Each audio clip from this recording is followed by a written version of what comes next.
Salam əziz şagirdlər. Bu günləri mən sizlərlə hərəkət, oxşarlıq, paralel köçürmə və simmetriyalar haqqında danışacağam. İlk öncə başlayırıq hərəkətdən. Uşaqlar, hərəkətə aid nə tər suallar düşə bilər bizə? Məsələn, belə bir düzbucaqlı koordinat sistemi verər. Rübləri artıq tanıyırıq da. Bu birinci rübdür, bura ikinci rüb, üçüncü rüb və dördüncü rüb. Yadda saxlayın. Hər rüb 90 dərəcədir. Və məsələn, fiqur buradadırsa, 90 dərəcə sola desə, artıq ikinci rübə düşəcək fiqur. 180 dərəcə desə buradan, gəlib düşəcək üçüncü rübə, 270 dərəcədə dördüncü rübə və 360 dərəcədə təzədən gələcək, yenə birinci rübə düşəcək. Sağ istiqamətdə desə, artıq belə bu istiqamətə gələcək, yəni 90 dərəcə hər rübdür. Deyək ki, bizə belə bir düzbucaqlı üçbucaq verib. Bura C-dir, bura A-dır, bura B. Bizə deyir ki, bunu 180 dərəcə sola fırlat ya da döndər. Döndərəndən sonra hansı şəkil alınacaqsa o variantları tapacaqsan. Buna ən rahat yolu bu vərəqi elə dediyi kimi fırlatmaqdır. 180 dərəcə sol nə deməkdir? Yəni bir dəfə 90 dərəcə vərəqi fırladırsan sol tərəfə, bir də 90 fırladırsan, gördüyün şəkil əslində variantdakı şəkildən üst-üstə düşməlidir. İndi biz lövhəni fırlada bilməyəcəyimizə görə bunu xəyali təsvir edirik. Biz bunu 90 dərəcə fırlatsaydıq, bu şəkil bu vəziyyətə düşəcəkdi, bu vəziyyətə. Yəni C bura gələcəkdi. B yuxarıda olacaqdı. A bu tərəfdə olacaqdı. Bir dənə də 90 dərəcə fırladaq ki, olsun nə qədər? 180. Bir dənə də belə fırlatsaq 180 dərəcə artıq necə olacaq? Deməli, belə bir şey olacaq. Baxın, deməli. Belə bir şey. Düzdürmü? Belə bir şey olacaq. Onda artıq B olacaq burada, C burada, A burada. Yəni, bizim şəklimiz bu vəziyyətdən bu vəziyyətə düşəcək. Biz bax, bunu variantda da tapacağıq. Bu olacaq hərəkət. Hərəkətə deyən suallar belə düşə bilər. Əsas biz öyrənəcəyik simmetriyaları. Simmetriyalar nədir? Burada düz xəttə nəzərən simmetriya var, nə bilim, nöqtəyə nəzərən simmetriya var və s. Bir də fiqurların simmetriyaları var. Burada oxşar fiqurların simmetriya oxları, simmetriya mərkəzləri, onlar haqqında da məlumat verəcəm. Başlayaq əvvəlcə oxa nəzərən simmetriyadan. Məsələn, bunu bir əzbər öyrədəcəm sizə, bir də necə alındığını öyrədəcəm. O necə alındığını başa düşsəz, heç əzbərləməyə ehtiyac olmayacaq. Özünüz istənilən nöqtəni düz xəttə görə, yəni simmetriyasını tapa biləcəksiniz və ya nöqtəyə görə simmetriyasını tapa biləcəksiniz. Əzbərçilik belədir ki, birinci müstəvidə simmetriyadan danışaq. Müstəvidə 2 dənə ox var da, X və Y oxu. Müstəvidə simmetriya. Baxın, hər hansısa bir nöqtə verilsin bizə A nöqtəsi. Koordinatlar da olsun, tutaq ki, X, Y. Desin ki, bu A nöqtəsi, o X, bu ox deyil, o X-dir. O X oxuna nəzərən simmetriyada hansı nöqtəyə çevrilər və yaxud da hansı nöqtəyə keçər. Belə bir şey desin. Bu zaman nə edəcək uşaqlar?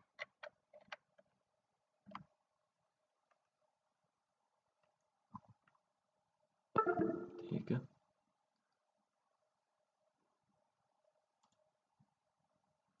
Aha.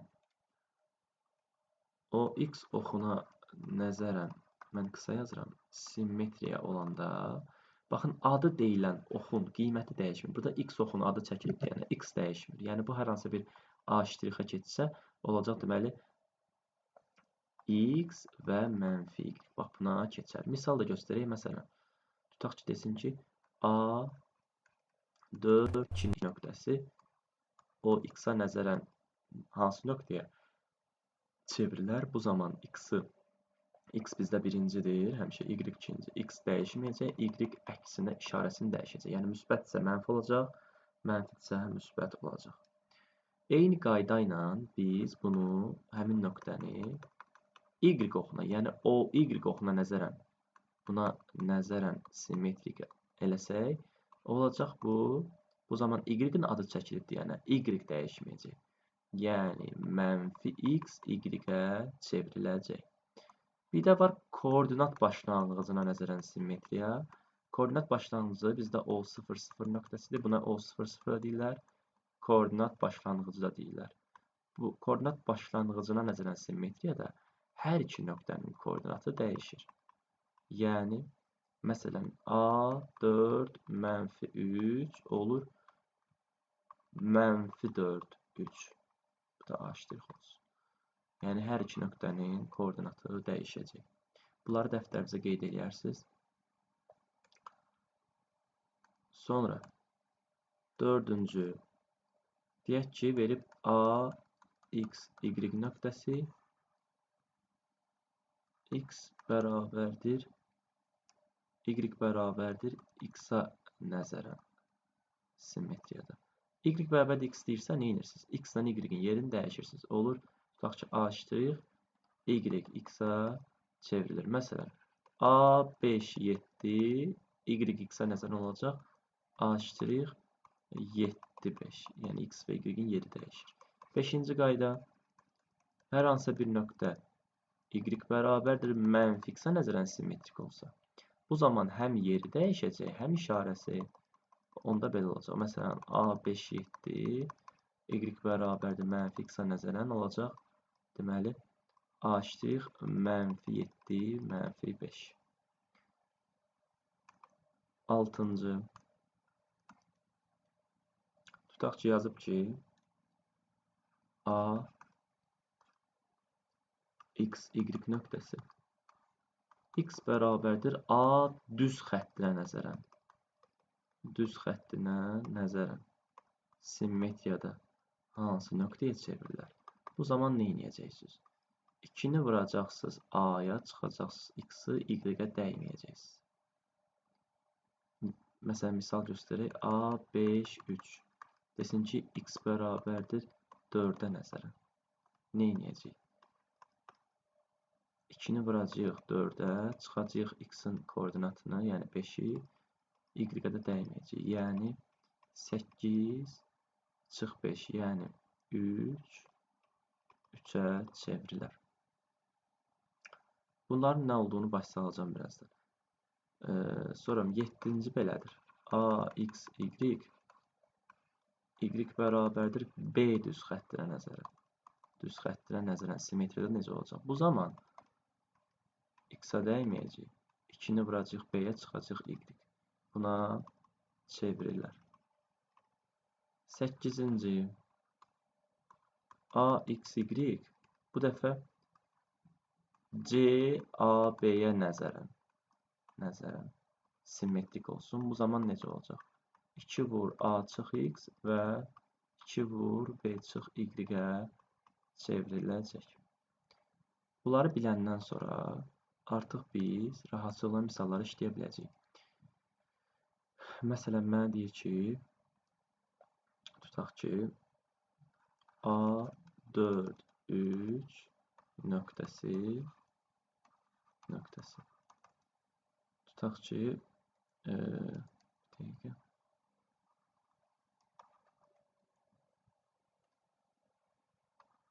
nöqtəsi C mənfi 1, 2-yə nəzərən simmetrik olsa hansı nöqtəyə çevirilər? Hansı nöqtəyə? Yəni, buna nəzərən daha doğrusu hansı nöqtə simmetrik olar? Bax, belə bir söz desə, uşaqlar, A ilə birinci buradır və koordinatları 4, 3-dür. Simmetriya desə, nəzərən sözü simmetriya nöqtəsi deyənə düz orta olur həmişə, yadda saxlayın. Nəzərən, ki, güzgüdür bizdə və düz orta olur. Mənfi 1, 2. Həmin o simmetrik olduğu nöqtədə deyək ki, X, Y olsun. Düsturla eləsək, rahat yol budur ki, düsturla eləsək, biz deməli buranı tapmaq üçün 2-ni vuracaq C-nin koordinatına, yəni mənfi 1-ə, çıxacaq 4-ü, yəni bunun nöqtəli vergül və 2-ni vuracaq bax buna indi, çıxacaq bu 3-ü. Bu da olacaq mənfi 6 və 1. Mənfi 6 və 1. Buraya yəni mənfi 6-dır. 1 də 1-dir. Yaxşı, mən tutaq ki, bu düsturu əzbərləmək istəmirəm. Onda necə edəcək? Yadda salın, nəzərən sözünü düz ortaya qoydunuzmu? Bu məsafə bu məsafəyə bərabər olmalıdır. Yəni bu parçanın orta nöqtəsi olmalıdır. Birinci koordinat ilə, yəni 4 ilə x-i toplayıb 2-yə böləndə c-nin birinci koordinatını verməlidir. Elə düstur da buradan çıxır. 3 ilə də y-i toplayıb 2-yə böləndə c-nin ikinci koordinatını verməlidir. Bunu çarpaz vursam, elə buradan x-i -2 tapacam. Daha doğrusu -6 tapacam. Bunu çarpaz vursam 3 üstə y bərabər 4, y-də tapacam 1. Yəni bu daha rahat yoldur. Bayaqki düsturları bilsəz, laf əla. Bilməsəz, ən yaxşı yolun başa düşək. Bax, məsələn, mənə deyir ki, tutaq ki, bir dənə koordinat verib A 6 -2 nöqtəsi. Tutaq ki, yazıb ki, x bərabərdir 7-yə nəzərən simmetrik olsa, hansı nöqtəyə simmetrik olar? Hansı nöqtəyə simmetrik olar? Bax, belə bir düz xət verib. Düsturla yazsaq, düsturumuz belə idi də, deməli, düz xət veribsə bizə, x-i veribsə, 2-ni vururam həmin o verilən 7-yə, düsturun ikisidir, çıxıram. Buradakı x-i nöqtəli vergül y-i əldə edirəm. Bu yazdığım düsturlardan biridir. Bu da olur. Deməli, 14 çıx 6, 8 və -2. Cavab budur. Bu bunun qısa yoldur. Yaxşı, müəllim, mən mənasını başa düşmək istəyirəm ki, birdən yadımdan çıxar düstur. Ən yaxşı yolun başa düşün. -6 2 nöqtəsi, müsbət 6 -2 nöqtəsini qururuq. Müsbət 6 x-dir, -2 y-dir. Bax, bu nöqtəni qurduq. Bu nöqtə bizim adamımızdır. Adam. Bu bizim adamımızdır. Bu adamdır. Nəzərən sözü var, nəzərən. Bu da güzgüdür. Baxın, nəzərən sözü, bundan sonra bizdə nə olacaq? Güzgü. İnsan güzgüyə baxanda əks olunur da digər tərəfdə. X bərabərdir 7. X bərabərdir 7-də uşaqlar. X-in 7-si hardasa buralarda bir yerdədir. Bax, buradan bir dənə güzgü çəkirəm. Bax, düz xətimiz oldu bizdə güzgü. Güzgü. Düzdürmü? X bərabərdir 7-yə nəzər. Aha. Elə bilin ki, bu adam, bu adam. Bu çəkdiyim sarı güzgüyə baxır. Bu adam bu güzgüyə baxır. Harda əks olunacaq məntiqlə? Təbii ki, burada əks olunacaq. Deyib ki, buradan bura məsafə nə qədərdirsə, buradan bura da məsafə olacaq. Biz də bilirik ki, bura 7 nöqtəsidir. Axı, buradan bura 1 məsafə var. Deməli, buradan bura da 1 məsafə olmalıdır. Onda bura olacaq nə nöqtəsi? 8 nöqtəsi. Bunun x-i tapıldı. Y-də baxın, dəyişmir də. Y sabit qalıb, baxın. Çünki bunlar eyni nöqtə olmalıdır. Ona görə olur 8 və -2. Başqa bir sual. Məsələn, mənə deyir ki, A -5 4 nöqtəsi desin ki, tutaq ki, o y-ə nəzərən hansı nöqtə ilə simmetrikdir? Hansı nöqtə ilə simmetrikdir? Baxın, gəlin bu -5 4-ü quraq. -5 hardasa buralardadır, 4 hardasa buralardadır. Bu bizim adamımızdır. Adamımızda çəkək. Bu adam, bu da o y oxub. Güzgü y oxub da, çünki o y-də daxil. Güzgüyə baxır. Bu adam bu güzgüyə baxır. Özünü harda görəcək? Təbii ki, buralarda bir yerdə görəcək. Çünki buradan baxır axı güzgüyə. Təbii ki, olduğu nöqtədən baxırdı. Onda burada görməlidir özünü. Yəni, buradan bura məsafə nə qədərdirsə, buradan bura da məsafə olmalıdır. Məsafə də mənfi olan məzdə, məsafə 5 addımdır. Onda burada 5 addım olmalıdır. Yəni, x-i tapıldı. Dəqiqə. X oldu 5. Y də dəyişmir burada. Çünki eyni nöqtədədir. Axı, bu nöqtədə y görsə də sabitdir. Ona görə cavab olur 5, 4. Həqiqətən də biz bayaq demişdik ki, deməli, nəyə nəzərən simmetrik desə, o dəyişmir. Görsünüz, y dəyişmədi. X əksinə dəyişdi. -5-də oldu, -5. Və s. Yəni, simmetriyaları bu cür rahatlıqla tapa biləcəksiniz artıq. Gəldik indi fəzada simmetriya. Fəzada uşaqlar 3-dən oxu olur. Fəzada simmetriya. Bunu çəkmək biraz çətindir. Yəni, bunu məcburən əzbərləsəz yaxşı olur. Simmetriya. Fəzada 3-dən oxu olur. X, Y və Z. X-in adı absis oxudur. Y-in adı ordinat oxudur, bildiyiniz kimi. Z-in adı aplikat oxudur. Aplikat. Burada da adı deyilən dəyişmir. Məsələn, A, X, Y, Z nöqtəsi desin ki, o X-a nəzərən simmetrikdirsə, hansı nöqtəyə simmetrikdir? Baxın, X-in adı çəkildi, yəni X dəyişmir. Y ilə Z əksinə dəyişir. Yəni burada ədədlər olacaq. İkinci, deyək ki, x, y, z, tutaq ki, bu dəfə desin o, y, z-ə nəzərəm. Mən hamısını yazmayacağam, amma hamısını siz özünüz başa düşəcəksiniz də. Bax, y, z deyirsə, burada y və z-in adı çəkilib. Onda y ilə z dəyişməyəcək, x əksinə dəyişəcək. Yəni, uzun sözün qısası, bunu nə qədər istəsə yaza bilərik. Nəyin adı çəkilibsə, siz əsas məntiqini başa düşün. Nəyin adı çəkilibsə, o dəyişmir, digər əksinə dəyişir. Qalan xətlərdə bayaq göstərdim. Düz xəttə nəzərən simmetriyalar necə olur? Bu bizim olduğu simmetriyalarımız. Və bəzi fiqurlar var ki, onların simmetriya oxları və simmetriya mərkəzləri haqqında məlumat verməliyəm sizə. Kvadratın uşaqlar, simmetriya oxu yazaq bura. Burada yazaq simmetriya mərkəzi. Bunları dəftərinizə yazarsınız. Deməli, kvadratın uşaqlar 4 dənə simmetriya oxu var, bir dənə simmetriya mərkəzi. Düz bucaqlının 2 dənə simmetriya oxu, bir dənə simmetriya mərkəzi var. Bərabəryanlı trapesiyanın bir simmetriya oxu var, simmetriya mərkəzi yoxdur, ona görə çıx qoydum. Çıx qoymuşamsa birinci yoxdur. Çevrənin sonsuz sayda, belə yaza bilərik, sonsuz işarəsini, ya da belə sonsuz sayda simmetriya oxu var, simmetriya mərkəzi də bir dənədir. Sonra gəlir paraleloqram. Paraleloqram. Simmetriya oxu yoxdur. Bir dənə simmetriya mərkəzi var.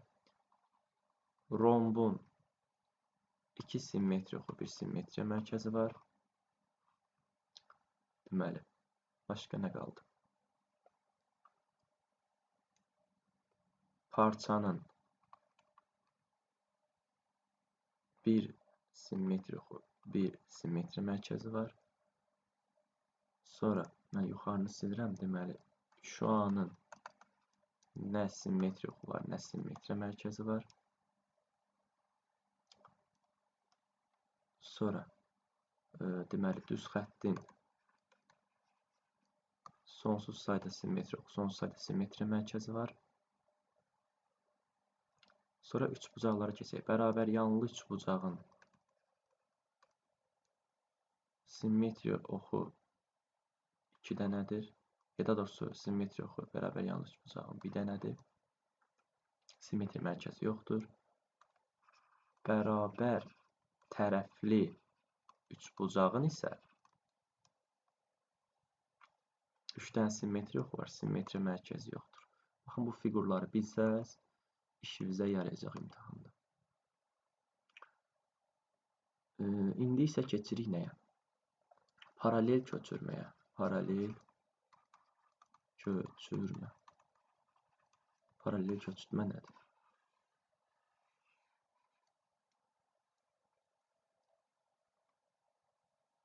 Deməli, paralel köçürtmədə uşaqlar əsas nəyə bilməlisiniz?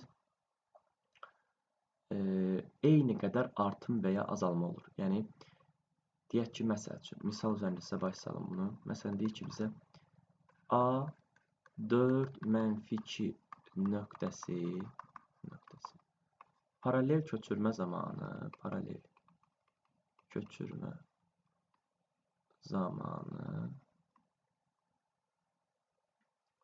B6-5 hətta -5 deyəcəm. -5 nöqtəsinə keçərsə, bizə sual versin ki, C3-7 nöqtəsi hansı nöqtəyə keçər? Baxın, mən 4-2 yazıram bura. Bu, paralel köçürmə zamanı keçir nəyə? 6-5-ə. Eyni paralel köçürmədə 3-7 deyir, nəyə keçər? Bu da bilmirəm, deyək ki, x, y-ə keçər. Burada nə edəcəksiniz uşaqlar? Birinci koordinat neçə vahid artıb azalıbsa, məsələn, burada 2 vahid artıb da 4-6 olub. Buradakı 3 də eyni qədər artmalıdır və ya azalmalıdır. Yəni, buradan x olacaq 5. Bu belə. Və burada ikinciyə bax, -2, -5 olub. 3 vahid azalıb. Onda buradakı 7 də 3% azalacaq, y olacaq. 7 çıx 3, yəni 4. Cavab 5, 4 nöqtəsinə keçər. İndi sualı dəyişirəm, belə qoyuram. Bunları qeyd edərsiniz dəftərinizə. Belə bir məsələ qoyuram sizin üçün. Yazıram ki, paralel köçürtmə zamanı, paralel köçürmədə A -2, 5 nöqtəsi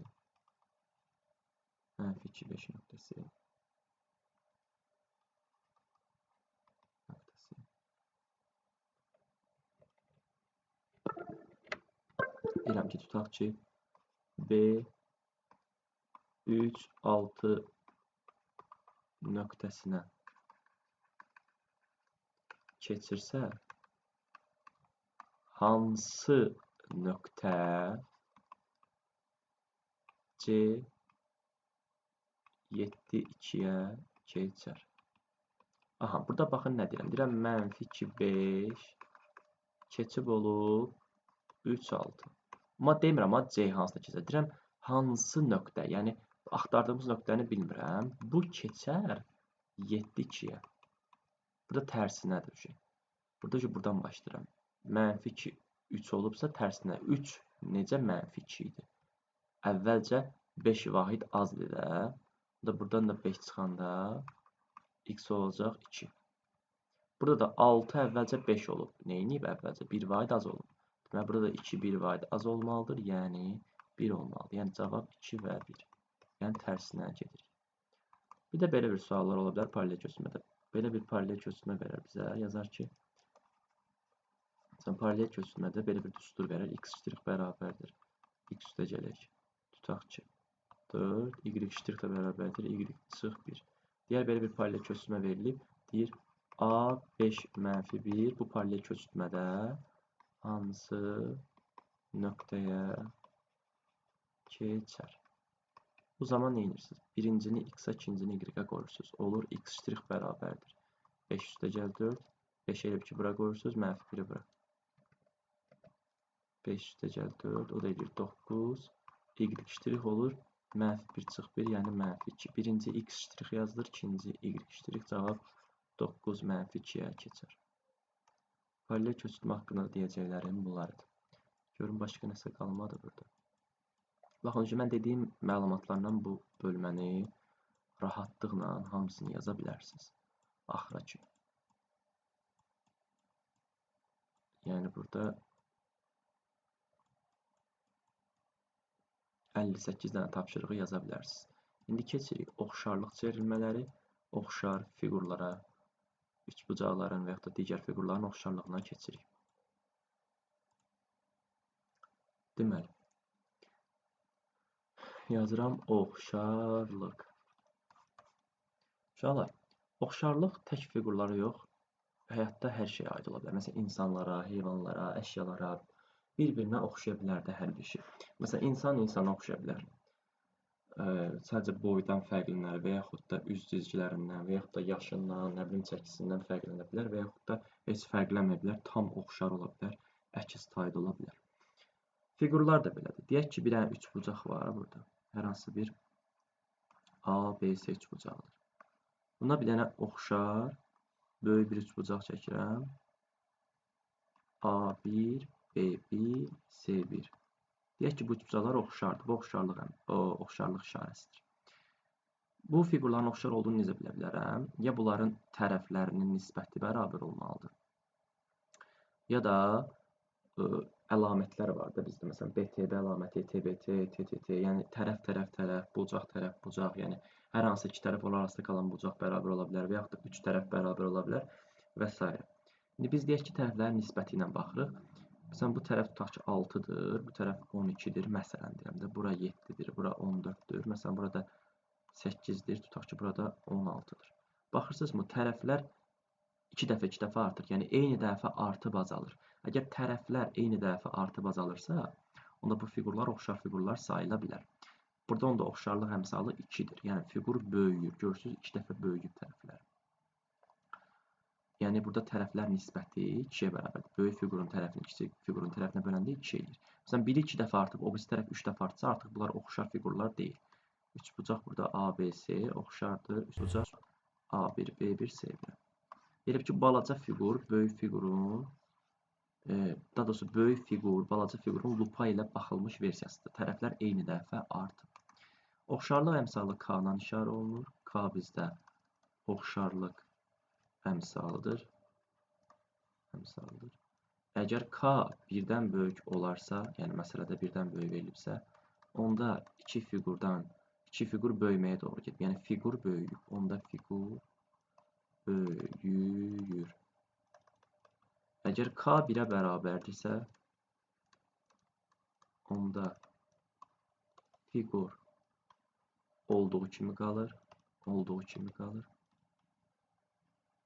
Və K 0 ilə 1 arasındadırsa, mənfi ola bilməz təbii ki.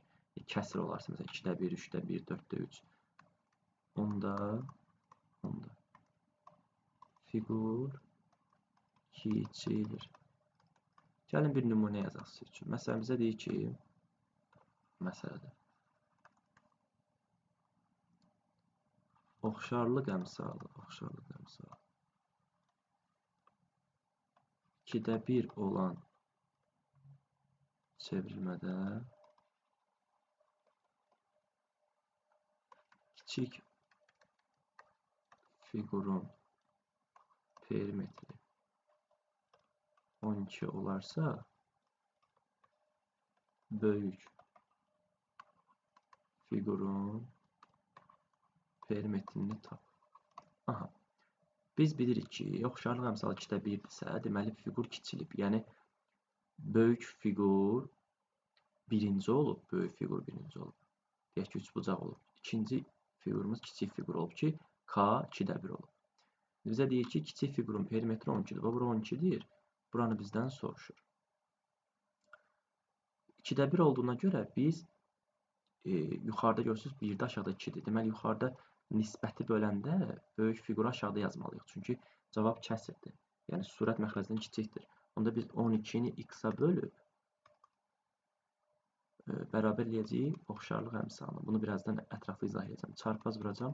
Deməli, böyük fiqurun perimetri 24. Həqiqətən də 2 dəfə kiçilib də, 2-də 1 də 2 dəfə kiçilmək deməkdir. Amma 2-də 1 yox, 2 olsaydı, x-i 12-yə böləcəkdik, 2-yə bərabər eləyəcəkdik.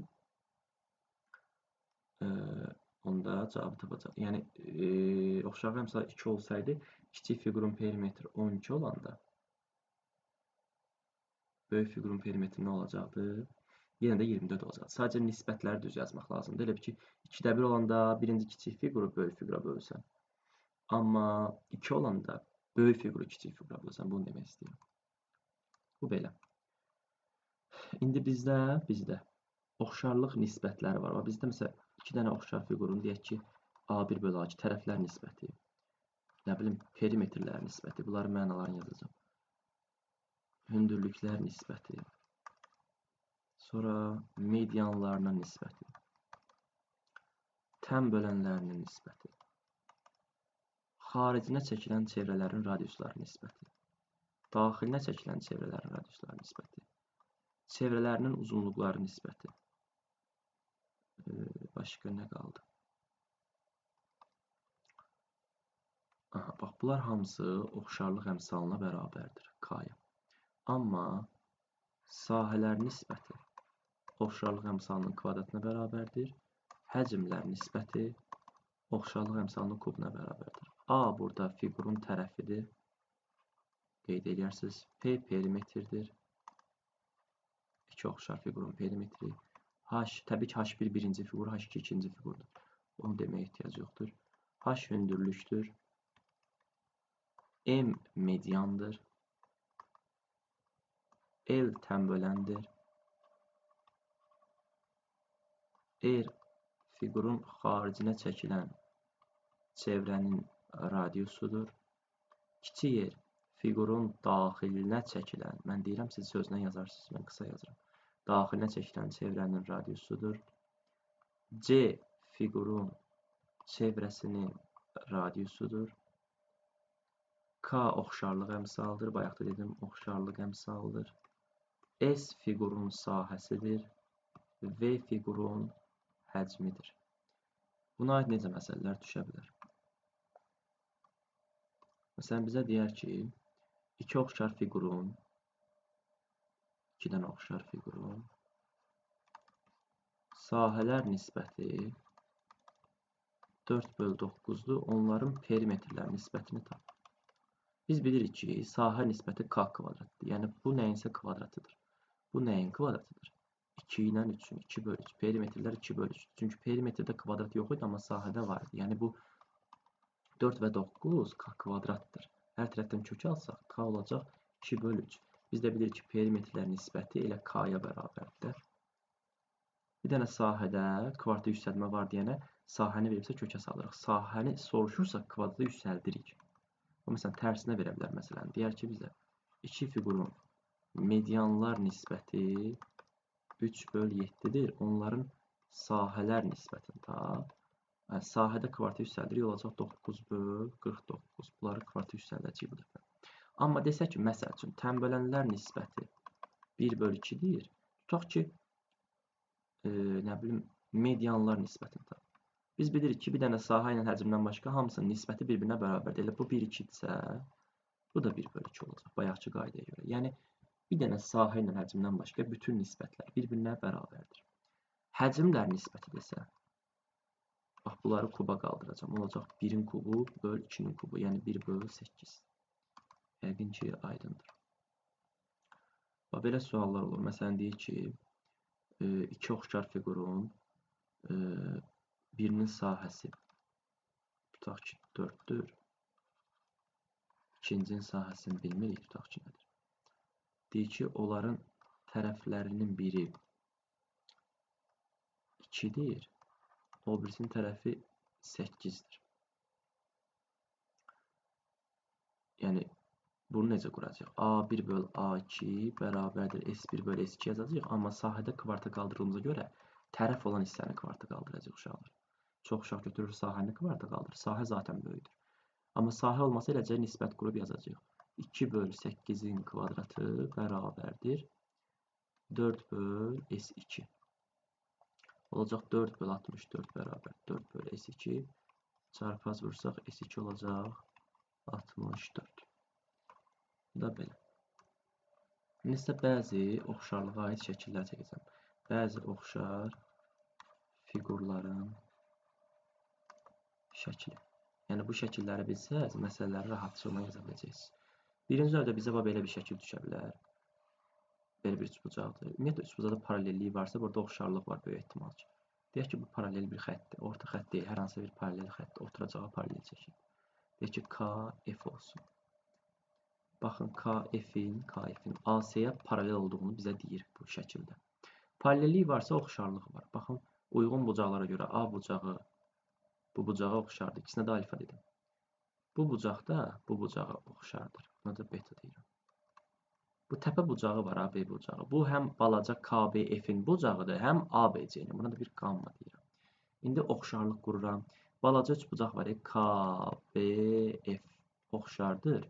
Böyük bucaq ABC-yə. Bu necə quracaq? Balaca üç bucaqdan başlayaq. Alfanın qarşısında dayanıb, baxın, BF. Bölürük BF-i. Böyük bucaqda alfanın qarşısında dayanıb BS. BF-i bölürük BS-yə. Bərabər qoyuruq. Balaca üç bucaqdan yeni davam edirəm yoluma. Betanın qabağında dayanıb KB. Görürsünüz də. Onda biz KB-ni bölürük. Böyük bucaqdakı beta var, beta. Bunun qarşısında nə dayanıb? AB-nin hamısı dayanıb da. Bölürük AB-yə və nəhayət balaca üç bucaqdakı qammanın qarşısında dayanıb. Deməli, KF. KF-i də bölürük. Böyük bucaqdakı qammanın qabağında dayanıb AC. Çünki bu bunun qarşısında. AC. Gəlin bir məsələ yazaq. Məsələn, buraya yazaq 2, buraya yazaq 3, buraya yazaq 5 ya da 6 olsun. Buranı soruşsun. Balaca üç bucaqda betanın qarşısında 2 var. 2-ni bölürük. Böyük üç bucaqdakı betanın qarşısı burada 3 üstəki 5-ə. Balaca üç bucaqda qammanın qarşısı 6-dır. Böyükdə də x-dir. 6-nı bölürük x-ə. Çarpaz vuracaq. 2x bərabərdir 30, x bərabərdir 15. Başqa bir şəkil nümunəsi. Siz bunları şəkillərin dəftərinizə çəkib bir də baxarsınız. Nəyə başa düşməsəz, altda rəydə bildirin, baş salın. Deməli, ikinci şəkil növünü çəkirəm. Bax, belə bir şəkil çəkildi mənə. Deyək ki, Bu da bir paralel yox, belə bir xətt çəkilib, düz xətt. Bura tutaq ki, A-dır, bura F-dir, bura N-dir, bura B-dir, bura C-dir. Və bizə bir dənə qayda deyirəm, bir dənə şərt verib, yazıb ki, bucaq BFN bərabərdir bucaq ACB-yə. Bunu özü verib, bu şərtdir. Bunu veribsə, oxşarlığı biz quraq, tərəfləri də özü verəcək. Yadda saxlayın, bax, balaca üç bucağın bir bucağı alfadır, buna da alfa deyirəm, çünki bunların bərabər olduğunu deyir. Bir də balaca FBN üç bucağının bucağı var, bu B bucağı, buna bir beta deyirəm. Bu həm də böyük bucağın bucağıdır, düzdürmü? Onda avtomatik balaca üç bucağın üçüncü bucağı olan, bax bura, yəni qamma olsun. Böyük üç bucağın üçüncü bucağına bərabər olacaq. Onda nisbətlər qursaq, balaca üç bucaqda, yəni bu üç bucaqda ki, alfanın qarşısına dayanıb görürsünüz BN. BN-in böyük üç bucaqdakı alfanın qarşısı buradır. AB-yə nisbəti. Balaca üç bucaqda betanın qarşısı buradır. Yəni FN-in böyük üç bucaqdakı betanın qarşısına, yəni AC-yə nisbəti. Və balaca üç bucaqdakı qammanın qarşısı FB-nin böyük üç bucaqdakı qammanın qarşısı olan DC-yə nisbəti. Bu da belə. Tərəfləri də verəcəyim. Məsələn, bu 4-ün verə bilər. Yəni bu dörtlükdən 3-ün. Və yaxud da bu dörtlükdən 3-ün. Və yaxud da bu dörtlükdən 3-ün verəcək. Birinci sən tapacaqsın. Növbəti şəkil nümunəsinə baxaq. Məsələn, belə bir çevrə verər sənə. Belə bir şəkil. Mərkəz falan deyil. Burada yazar A, B, C, D. Burada bir K nöqtəsi yazar. Uşaqlar, burada nə edirik? Baxın, biz burada çevrənin qövsü ilə irəliləyəcəyik. Bu qövsə söykənən daxili bucaqlar bir buradır. Fikir verirsə, bir də buradır. İkisi də eyni qövsə söykənib. İkisinin də ayaqları eyni yerdə başlayır, eyni yerdə bitir. Biz də öyrənmişdik ki, eyni qövsə söykənən daxili bucaqlar bir-birinə nədir? Bərabərdir. Onda burada alfadır, burada alfadır. Həmçinin bu qövsə söykənən daxili bucağın biri budur, biri budur. Bu da buna bərabərdir. Buna da beta deyirəm, buna da. Avtomatik bu hissədə buna bərabərdir. Çünki qarşı bucaqlardır həm də bunlar. Burada qamma deyirəm. İndi nisbətləri qururam. Başlayaq bu üç bucaqdan. Alfanın qarşısına dayanıb AK. K'dır. AK. Obisində alfanın qarşısına dayanıb KD. Yəni bu üç bucaqdır. Sonra betanın qarşısında burada dayanıb BK. Obisində deməli betanın qarşısına dayanıb KC. Burada qammanın qarşısına dayanıb AB. Burada qammanın qarşısına dayanıb DC ya da C'dir. Bu nisbəti də bilin. Başqa necə şəkil düşə bilər? Məsələn, belə bir trapesiya çəkə bilərik bizə. Trapesiyadır, fərz edin ki, bu A, B, C-dir. Bu da çox düşür imtahanlara. Belə bir diagonal verər və bizə deyər ki, bu bucaq bu bucağa bərabərdir. Bunu özü versin də. A, B, C bərabərdir A, C, D. Bunu özü şərt olaraq verib. Bizə tərəflər falan verəcək, oxşarlığı biz quracaq. Uşaqlar, siz bilməlisiniz ki, burada çarpaz bucaqlar var, paralellik. Axı, bunlar paraleldir. Onda. Baxın, bu bucaq, bu bucaq. Bu bucağa çarpazdır, yəni bərabərdir. Məsələn, bura alfadırsa, burada alfadır. Bunlar zaten bərabər olduğunu özü deyir. Onda avtomatik bu üç bucağın üçüncü bucağı olan, bax, bura qamma deyir. Bu üç bucağın üçüncü bucağı olan bu hissəyə bərabərdir. İndi oxşarlığı qururam sizin üçün. Bu üç bucaqda alfanın qarşısına dayanıb deməli AB. Bu üç bucaqda alfanın qarşısına dayanıb DC ya da C'dir. Deməli, bu üç bucaqda betanın qarşısına dayanıb AC. Burada betanın qarşısına dayanıb AD. O birisində qammanın qarşısına dayanıb BC. Burada qammanın qarşısına dayanıb AC. Gəlin buna aid bir nümunə, imtahanda düşən bir nümunə yazmışsınız. İmtahanda bunları belə verib, bura 4 vermişdi, bura 9, buranı istəyirdi. İndi baxın. Betanın qarşısında X dayanıb. Burada betanın qarşısında 9 dayanıb. Burada qammanın qabağında 4 dayanıb. Burada qammanın qabağında X dayanıb. Çarpaz vursam X kvadratı 36'dır, X da 6'dır. Tam imtahan sualı. Növbəti şəkil nümunəsini çəkirəm sizin üçün. Baxın, belə bir qum saatına oxşayan şəkillər görəcəksiniz.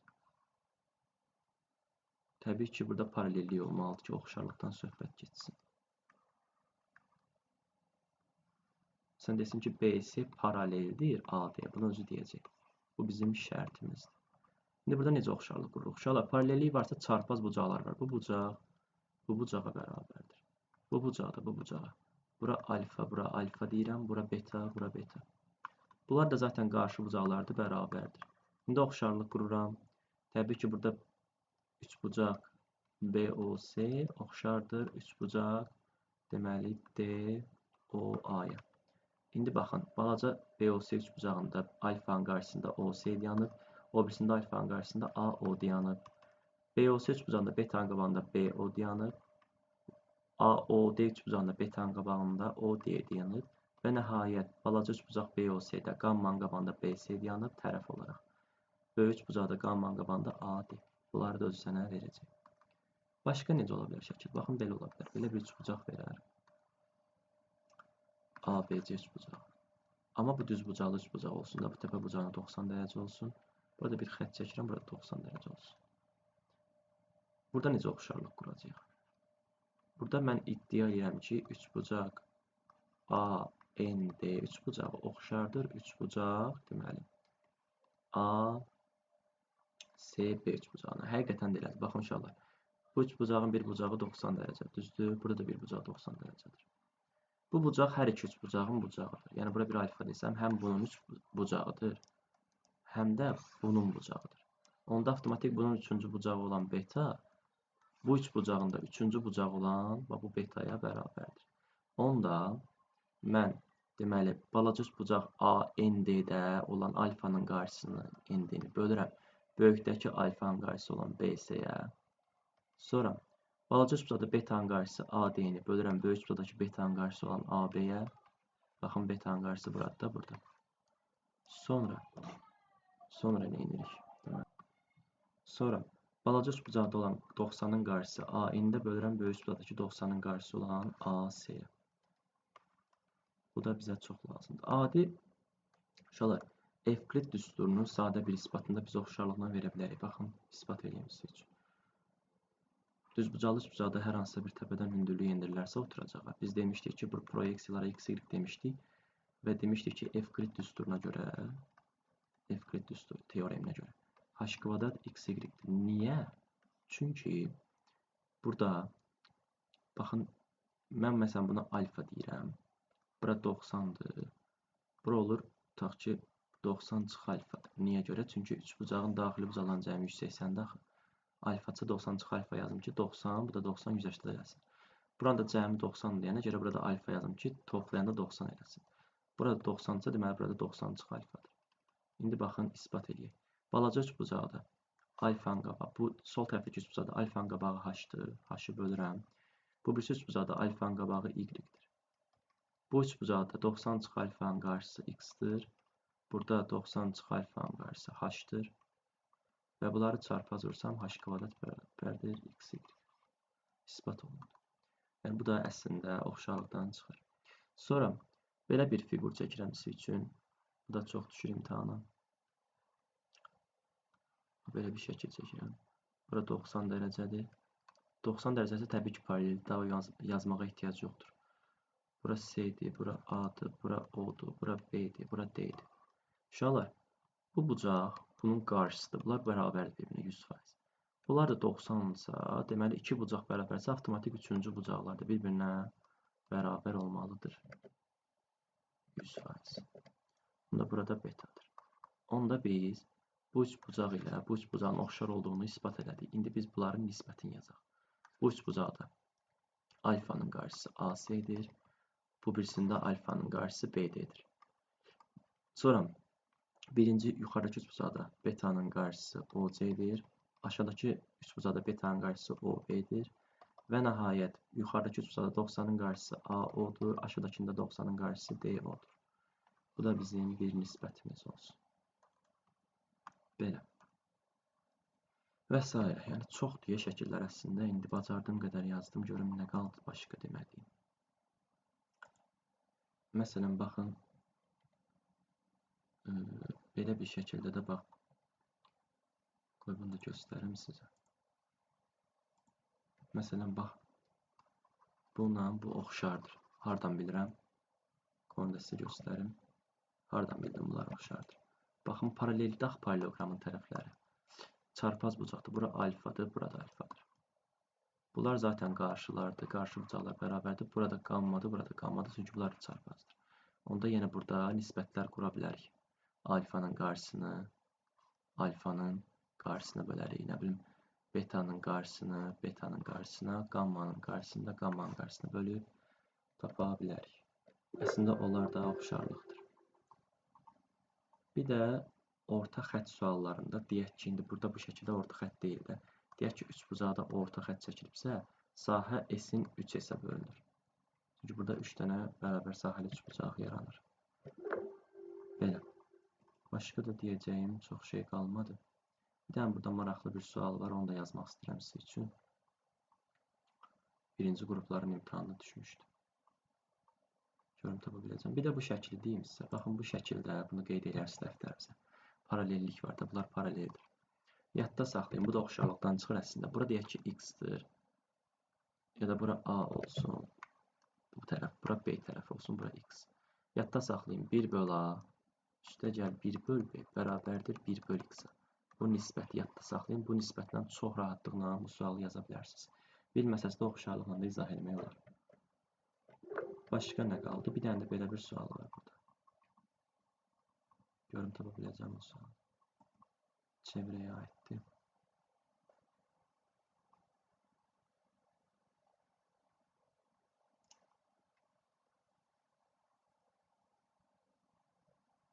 Baxın bu sual.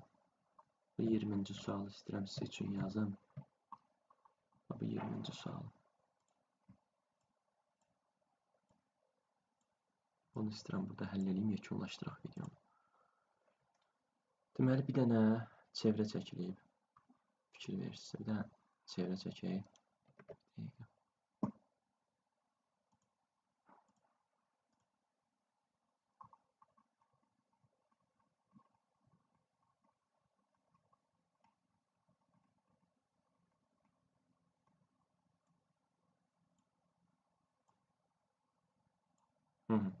Bu bizim çevrəmiz olsun.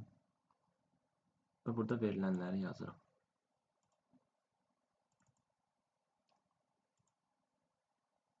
Biraz qıraqdan çəkdik çevrəni.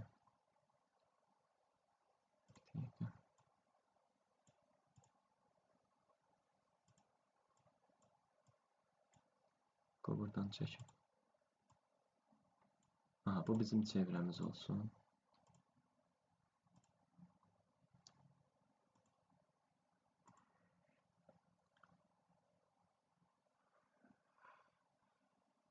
Belə bir xətt çəkilir. Bu hər hansı bir düz xəttdir.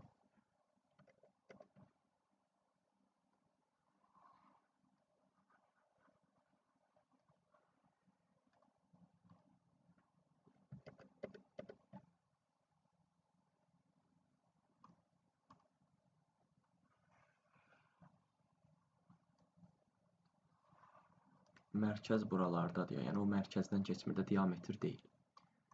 Sonra bura yazılıb B, bura yazılıb C, bura yazılıb D, burada yazılıb A. Bu da O nöqtəsi də çevrənin mərkəzidir. Aha. Və DC buradan belə birləşir. Vətər vasitəsilə. Bu vətərdir.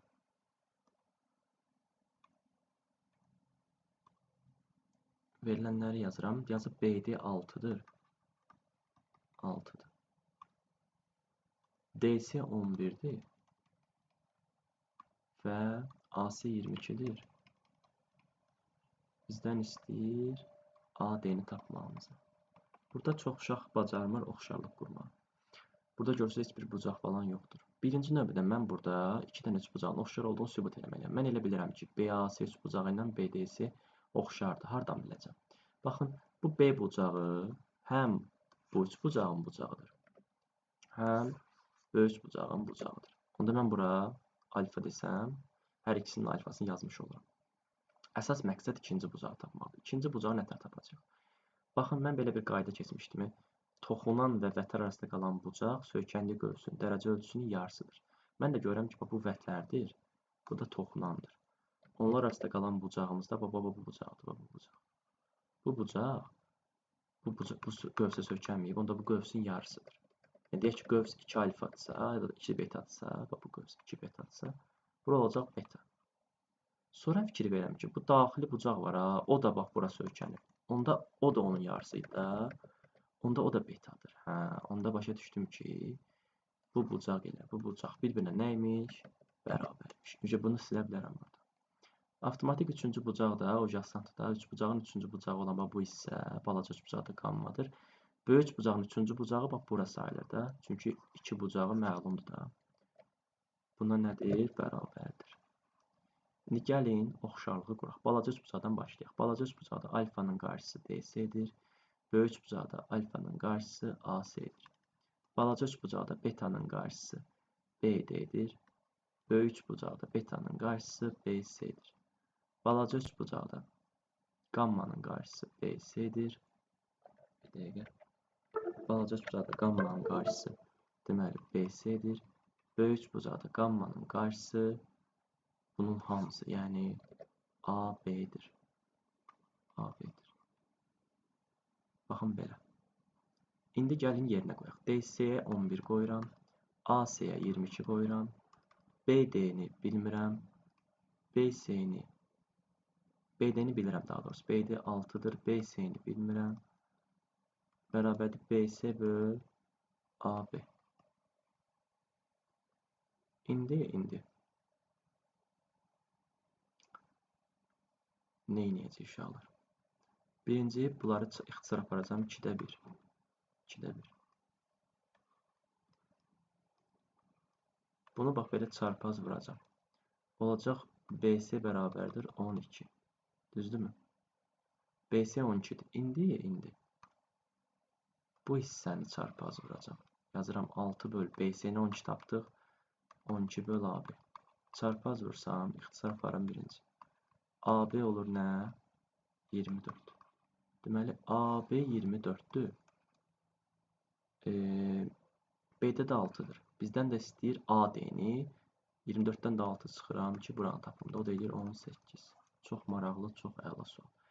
Bugünkü dərsimiz bu qədər. İnşallah ki, başa düşdünüz. Çalışın, diqqətlə baxın dərsə. Hər bir ayrıntısına fikir verin. Çalışdım, videonu çox uzatmayayım. Qısa konkret izah elədim. Uzun cümlələr qurmadım. Biraz da loru dildə izah elədim də. İndi elə söz var ki, elmi dildə deyil, loru dildədir. Və nəyi də başa düşməsəz bildirin.